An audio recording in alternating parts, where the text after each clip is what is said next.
আমাকে যদি জিজ্ঞেস করা হয়, আমি প্রথম দিন থেকেই বলেছিলাম সেলিব্রিটি হয়ে নামিনি, মানুষ হয়ে নেমেছি, মহিলা হয়ে নেমেছি, একজন কনসিয়াস সিটিজেন হিসাবে নেমেছি।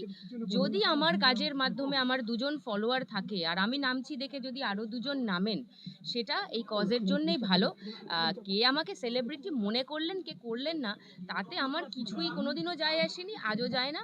অভিনয় করি আমি পেশার জন্য, আর অভিনয়টাই করব। প্রথম উত্তর দেওয়া মানে এগুলোকে আরো বেশি অনেক বেশি প্রাধান্য দেওয়া, আমার মনে হয় না এই মুহূর্তে সেই সময় বা সুযোগ আছে। তারা তো বলছেন যে নাবালক নাবালিকাদের মিছিল মিটিং, কিন্তু সেই নাবালক নাবালিকারা তো 40 দিন ধরে দেখিয়ে দিল তো কিভাবে সবকিছু উল্টে পাল্টে দেওয়া যায়। তো এখন এইগুলোকে বিশেষ পাত্তা দিয়ে লাভ নেই। আর যদি কেউ এত বড় একটা মিছিল, এত বড় একটা প্রতিবাদে আমরা অংশগ্রহণ করছি, আমার মনে হয় না আমি বা স্বস্তিকা বা আমাদের সঙ্গে যাদের আমরা দেখতে পাচ্ছি তাদের কারোরই আন্দোলন করার বিশাল অভিজ্ঞতা আছে, বা কোনো একটা পার্টির ছাদের তলায় বা কোনো একটা ইজমের তলায় এসে আমরা আমাদের কোনো একটা প্রপার লাইন অফ থট এবং লাইন অফ বিশ্বাস এরকম তো কিছু নেই। তো ন্যাচারালি সেখানে সব রকমের মানুষ থাকবে। সেখানে কেউ শাঁখ বাজাবেন, কেউ গালাগালি করবেন, কেউ মদ খাবেন, কেউ নাচবেন, কেউ গাইবেন, সবার দায়িত্ব আমি নিতে পারবো না। প্রতিবাদটা হওয়াটা জরুরি। কেউ বুকে ব্যাজ লাগিয়ে প্রতিবাদ করছেন, কেউ প্রতিবাদের কথা লেখা টি শার্ট পরে প্রতিবাদ করছেন, কেউ গান গেয়ে, কেউ ছবি এঁকে, যেমন ভাবেই হোক আমাদের অনেক দেরি হয়ে গেছে, প্রতিবাদটা আমাদের করতেই হবে। আমি না একই প্রশ্ন উত্তর দিচ্ছি যে আমি ব্যক্তিগতভাবে মনে করি যে সেলিব্রিটি কথাটা আমার কাছে গালাগালের সমান। আমাকে যখন কেউ সেলিব্রিটি বলে আমি তাদেরকে আলাদা করে গিয়ে জনসম্মুখে হোক যেখানেই হোক না কেন, যদি সেটা ইভেন্টেও হয়, যদি স্টেজেও কেউ আমাকে বলে, আমি তাদেরকে বলি যে ভাই আমাকে সেলিব্রিটি বলো না, কারণ আমি একজন শিল্পী, আমাকে কেউ আর্টিস্ট বলে ডাকুক, আমি সেটাই চাই। আর এখানে এই প্রতিবাদ বা এই আন্দোলনে সমস্ত পেশার মানুষরা পথে নেমেছেন। যাদের কোনো পেশা নেই, যারা হাউসওয়াইফ, তারাও পথে নেমেছেন।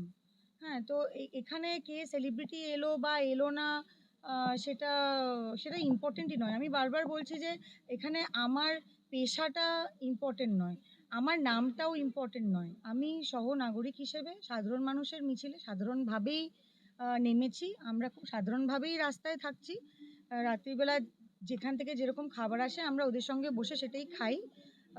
হ্যাঁ, কিন্তু আমার বা সুদীপ্তার বা আমরা যারা শিল্পী মানুষ, যারা সিনেমা জগতের সঙ্গে যুক্ত, আমাদের সোশ্যাল মিডিয়ায় ফলোয়ার বা আমাদের ফ্যানরা হয়তো সাধারণ মানুষের থেকে বেশি। সেই জন্য আমরা চেষ্টা করছি আমাদের সংবাদ মাধ্যমটা, যেটা আমাদের কাছে সোশ্যাল মিডিয়া, যেটা ফেসবুক, যেটা ইনস্টাগ্রাম, যেটা এক্স, সেখান দিয়ে যতটা বেশি খবর মানুষের কাছে পৌঁছানো যায়। এবং এটা আমি দেখেছি ঘটছে।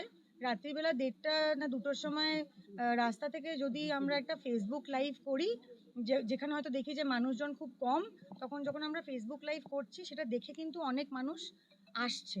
অনেক মানুষ কিন্তু রাত্রিবেলা 2টো, 2:30, 3টে, 4টের সময়ও এসে যোগদান করছে। গাড়ি ভর্তি করে মহিলারা এসছে, বাচ্চা নিয়ে এসছে, বন্ধুবান্ধবরা প্ল্যান করে এসছে, এসে তারা বলেছে যে ফেসবুক লাইভ দেখে তারা এসছে, সেটা হয়তো আমার বা ওর বা অন্য কারো। একদম।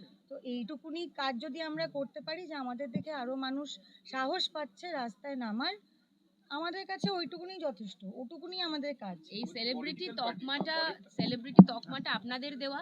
আমরা মিছিলে পিছনে হাঁটলেও গিয়ে আপনারা ক্যামেরা নিয়ে, মাইক নিয়ে সামনে দাঁড়িয়ে পড়েন, আর লোকে ভাবে যে আমরা ওই মাইকে ক্যামেরায় দেখতে পাওয়া যাবে বলে মিছিলে গেছি। তো আপনারা আমাদের আজকে থেকে সেলিব্রিটি ডাকা বন্ধ করে দিন, আমাদের জীবনটা শান্তিতে ভরে যাবে, বিশ্বাস করুন। আমরা অভিনেতা হিসাবেই ডাকতে চাই। আর আমি তো এরকম অনেক সংবাদ মাধ্যমের বন্ধু বান্ধবদের বলেছি যে আমার বাইক নেওয়ার দরকার নেই, আমার পাশে যে মেয়েটি বসে আছে তার বাইক নিয়ে ও যে কথাটা বলছে আমিও সেই একই কথা বলবো। আমি তো জোর করে করে জুনিয়র ডাক্তারদের পাশে দাঁড় করিয়ে বাইট দিই যে ঠিক আছে আমার মুখ দেখে লোকে আসুক, কিন্তু কথা শুনুক ওদের, কারণ ওদের কথাগুলো শোনা দরকার। ওরা অনেক মানে ঠিকভাবে হয়তো অনেক ভালোভাবে বিশ্লেষণ করতে পারবে, যেটা আমরা পারবো না। আমরা আবেগ প্রবণ হয়ে কথা বলবো, কিন্তু আমাদের চাহিদা বা ডিমান্ড বা যেগুলো আমরা চাই নিজেদের সুরক্ষার জন্য, সেটা হয়তো ওরা একটু ভালো করে ব্যক্ত করতে পারবে। কোন দিকে জাগাবো বল? পলিটিক্যাল পার্টি মানে অধিকাংশ শাসক দলের দেখছি আপনাদের টার্গেট করবে? যেমন আজকে এক্স চ্যানেলের মাধ্যমে আপনাকে সরাসরি আক্রমণ করেছে, আমাকে ছবি পোস্ট করে। আমি তো রোজই মানে রোজই আমি আক্রমণের আওতায় পড়ি। সে এখন আন্দোলন হচ্ছে, এখন হয়তো একটু বেশি পড়ছি, বা আপনাদের চোখে এখন একটু বেশি এটা লাগছে যে আমাকে আক্রমণ করা হচ্ছে। যখন আন্দোলন চলছিল না বা যখন সিনেমা রিলিজ করছিল না, তখনও আমাকে অ্যাটাক করা হয়। স্লিভলেস ব্লাউজ পরলেও অ্যাটাক করা হয়, হ্যাঁ, শাড়ি কেন ঘামে ভিজে গেছে সেটা নিয়েও অ্যাটাক করা হয়। তো এটা আমি আর গায়ে মাখি না। মানে উনি কেন ওনার ভিড় ফুটন হলো, উনি কেন বেশি রোগা হয়ে গেলেন। হ্যাঁ, আমাকে একজন সেদিনকে দেখলাম লিখেছে যে উনি মরে যাচ্ছেন না কেন। এবার আমার মনে হলো যে ওই মরে যাওয়াটা নিয়েও মানুষের বক্তব্য থাকবে, বা ওনাকে কাঠের চুল্লিতে উনি কেন পড়লেন না, উনি যখন নিজেকে সাধারণ বলছেন উনি ইলেকট্রিকের চুল্লিতে কেন পড়লেন। হ্যাঁ, ওনার মরদেহতে মেকআপ কেন করা হয়েছে, উনি সাধারণ মানুষের মতন বিনা মেকআপে কেন উনি কেওড়াতলায় গেলেন না। এটাও মানুষের মানে যাদের অ্যাটাক করার ইচ্ছে বা অভ্যেস, তারা তখনও করে যাবে। তো ওটা নিয়ে আমি একদম মাথা ঘামাই না। আর টেক্কা নিয়ে তুমি যেটা জিজ্ঞেস করছিলে, হ্যাঁ, আমি জানতে চাই না যে কে এই কথাগুলো বলছে, যে বা যারা বলছেন, কারণ আমি তাদেরকে সেই গুরুত্বটাই দিতে চাই না। পোস্টার কি হবে সেটার দায় বা দায়িত্ব কোনোটাই অভিনেতাদের নয়, কোনোদিনই ছিল না। আর মানে বম্বে বা বলিউডে আমি জানি না কি হয়, কিন্তু সৌগত বাবু বোধহয় বলেছেন না যে আমরা তো সালমান খান শাহরুখ খান নই। তো সেই কথার সূত্র ধরেই বলছি যে আমরা যেহেতু সালমান খান শাহরুখ খান নই, সেই জন্য আমাদের কোনো এলেমই নেই একটা ছবির পোস্টার কি হবে সেটা ঠিক করার। আমার মুখ সেখানে থাকবে কিনা, আমার মুখ কতটা বড় থাকবে না ছোট থাকবে না, পেছনে থাকবে না সাইডে থাকবে না মাঝারি থাকবে, হ্যাঁ, কবে রিলিজ হবে, কেন রিলিজ হবে কিনা, হ্যাঁ, মানে এই কথাগুলো কোনোটাই অভিনেতাদের ওপর ডিপেন্ড করে না। ওনার মানে যিনি এই কটাক্ষটা করেছেন আমাকে, তার উচিত আমার ছবির যে প্রডিউসার দেব তার সঙ্গে এটা নিয়ে কথা বলা, বা আমার ছবির যে পরিচালক সৃজিত মুখার্জি তার সঙ্গে কথা বলা। কারণ এই দুজন কিন্তু ডিসিশন মেকার, এই ডিসিশনটা ওনারা নেবেন। টেক্কার ক্ষেত্রে সৃজিত মুখার্জি আর দেব, অন্য ছবির ক্ষেত্রে অন্য ডিরেক্টর আর প্রডিউসার হবে। এখানে আমাদের কিছু বলারই নেই। কারণ আমি আপনাকে বলছি, টেক্কাতে যে আমার ছবিটা ব্যবহার করা হয়েছে, ওই ছবিটা আমার মোটে পছন্দই হয়নি। আমার মনে হচ্ছে আমাকে জঘন্য দেখতে লাগছে। কিন্তু আমি এটা 4 বার বলেছি সৃজিতকে যে আমার এই ছবিটা পছন্দ না, এটা দিও না, কিন্তু ওরা বারবার ওই ছবিটা দিয়েই পোস্টার বানাচ্ছে। এটাতেই বোঝা যায় যে বাংলা ইন্ডাস্ট্রিতে আমরা যারা হয়তো মহিলা কেন্দ্রিক ছবি করি, বা আমার নামে টিকিট বিক্রি হয়, বা সুদীপ্তার নামে থিয়েটারে মানুষ গিয়ে প্রেক্ষাগৃহ ভর্তি করছে, কিন্তু আমাদের কিন্তু ওই ক্রেডিবিলিটি নেই, আমাদের ওই ক্ষমতাই নেই যে আমরা বলবো যে আমাদের মুখটা না এরম দাও, বা এই পোস্টারটা না এখন বের করো না। কারণ আমরা শাহরুখ খান নই, সালমান খান নই, একদম। আলিয়া ভাট্টও নই। বলছি লাস্ট হচ্ছে যে আজকে ডাক্তার পূর্বরা আজকে আবার দ্বিতীয়বারের জন্য বৈঠক করতে যাচ্ছে নবান্নের মুখ্য সচিবের সঙ্গে। তাদের বক্তব্য হচ্ছে তাদের যে 3 এবং 4 নম্বর দাবি সেটা এখনো পূর্ণ হয়নি। ন্যাচারালি তারা বৈঠক করতে যাচ্ছেন। এই দ্বিতীয় বৈঠক সরকারের সঙ্গে ডাক্তারদের, এইটাকে কি চোখে দেখছেন না তাদের দাবি? আশাবাদী আমার মনে হয় না, একদম আমরা আশাবাদী, মানে আশা ওরা করা ভীষণ ছাড়া কি চাইছে করব। তাড়াতাড়ি কাজে ফিরতে, আমরাও চাইছি ওরা কাজে ফিরুক, জনগণও চাইছে অচল অবস্থা কাটুক।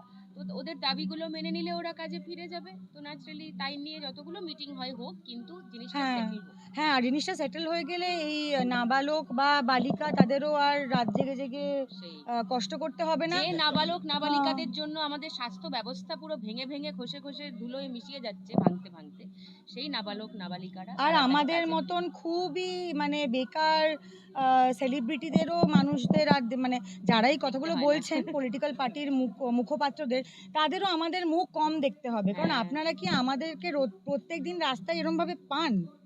আমি তো কোথাও বেরোই না, সেজন্য আমি জানি আমাকে পাওয়া যায় আমি না। তো জীবনে প্রথম স্লোগান দিলাম আর মিছিলে হাঁটলাম 14ই অগস্ট 2024। আমি হোক কলরবে দিয়েছিলাম, তারপরে আবার মানে 2024। তো মনে হচ্ছে একটা 10 বছরের মতন। হ্যাঁ, তো আবার 10 বছর পরে কিছু হলে আমরা রাস্তায় নামবো, কিন্তু আমরা চাই না যে কিছু হোক। হ্যাঁ, একজন অভিনেত্রীর ছবি দিয়ে বলার সিরিয়ালে কাজ নেই, বদন বিগড়ে গেছে। মানে যদি অভিনেত্রী হিসেবে বলি, মানুষ হিসেবে বলি, এই যে নামটা বদন সর্বস্ব মুখ না, আমি তো সেই জন্য এই প্রেসিডেন্সির কনভেনশনে এসেও একটা কথাই বললাম যে মহিলারা শুধুই শরীর সর্বস্ব একটা কি বলবো, মাংসপিণ্ড। একদমই তাই।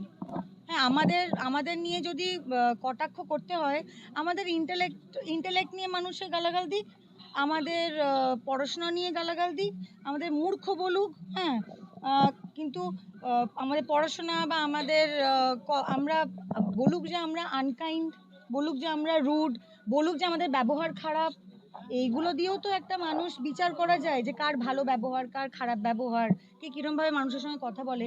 সেগুলো সমস্ত বাদ দিয়ে খালি একটা মহিলার শরীরকে নিয়ে আর দেখতে কেমন? হ্যাঁ, এত মাথা ব্যথা শরীর নিয়ে তাকে দেখতে কেমন, হ্যাঁ, ওই তো বদন। হ্যাঁ, এই যে কথাটা যারা বলছে তাদের চেহারা কি জন এব্রাহামের মতন? তুই থাম। যারা এই কথাগুলো বলছে, যারা সারাক্ষণ মহিলাদের বুক, পেট, পাছা নিয়ে মন্তব্য করে যায়, তাদের সবার চেহারা কি ঋতিক রোশনের মতন বা না, জন হবার এব্রাহামের দরকার মতন? নেই তো, তারা পুরুষ, হ্যাঁ। এটাই যথেষ্ট। তো আমি তারা তাদের পুরুষ সমস্ত আছে বলে সার্টিফিকেট হচ্ছে তারা পুরুষ, এবং তারা একজন মহিলার শরীর নিয়ে, নানান মাপ নিয়ে, হুম। মুখ নিয়ে, দেখতে নিয়ে বলতে পারে, কারণ এটা তাদের জন্মগত অধিকার। হ্যাঁ।